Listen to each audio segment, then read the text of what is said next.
امثال 31واں باب۔ لیمویل بادشاہ کے پیغام کی باتیں جو اس کی ماں نے اسے سکھائیں۔ اے میرے بیٹے، اے میرے رحم کے بیٹے، تجھے جیسے میں نے نظریں مان کر پایا کیا کہوں۔ اپنی قوت عورتوں کو نہ دے اور اپنی راہیں بادشاہوں کو بگاڑنے والیوں کی طرف نہ نکال۔ بادشاہوں کو اے لیمویل، بادشاہوں کو میں خوری زیبا نہیں اور شراب کی تلاش حاکموں کو شایان نہیں۔ مبادہ وہ پی کر قوانین کو بھول جائیں اور کسی مظلوم کی حق تلفی کریں۔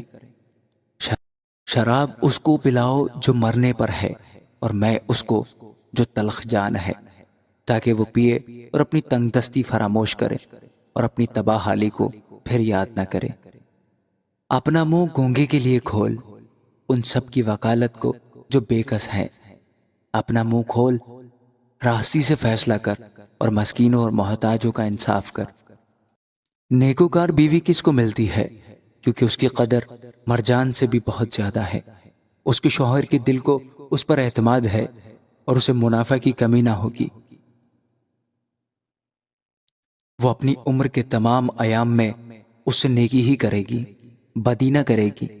وہ اون اور کتان ڈھونڈتی ہے اور خوشی کے ساتھ اپنے ہاتھوں سے کام کرتی ہے۔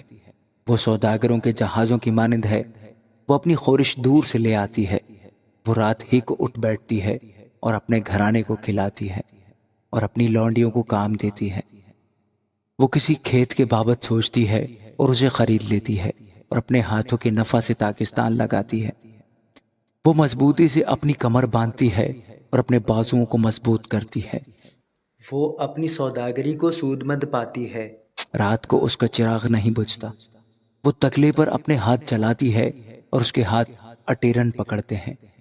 وہ مفلسوں کی طرف اپنا ہاتھ بڑھاتی ہے، ہاں وہ اپنا ہاتھ محتاجوں کی طرف بڑھاتی ہے۔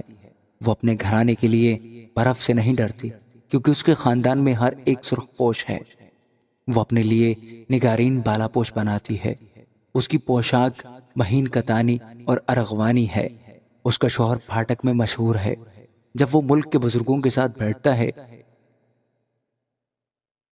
وہ مہین کتانی کپڑے بنا کر بیچتی ہے اور پٹکے سوداگروں کے حوالہ کرتی ہے۔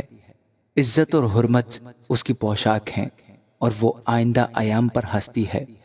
اس کے منہ سے حکمت کی باتیں نکلتی ہیں۔ اس کی زبان پر شفقت کی تعلیم ہے۔ وہ اپنے گھرانے پر بخوبی نگاہ رکھتی ہے اور کاہلی کی روٹی نہیں کھاتی۔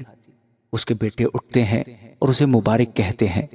اس کا شوہر بھی اس کی تعریف کرتا ہے کہ بہت تیری بیٹیوں نے فضیلت دکھائی ہے۔ لیکن تو سب پر سبقت لے گئی۔ حسن دھوکا اور جمال بے ثبات ہے، لیکن وہ عورت جو خداوند سے ڈرتی ہے ستودہ ہوگی۔ اس کی محنت کا اجر اسے دو اور اس کے کاموں سے مجلس میں اس کی ستائش ہو۔ آمین۔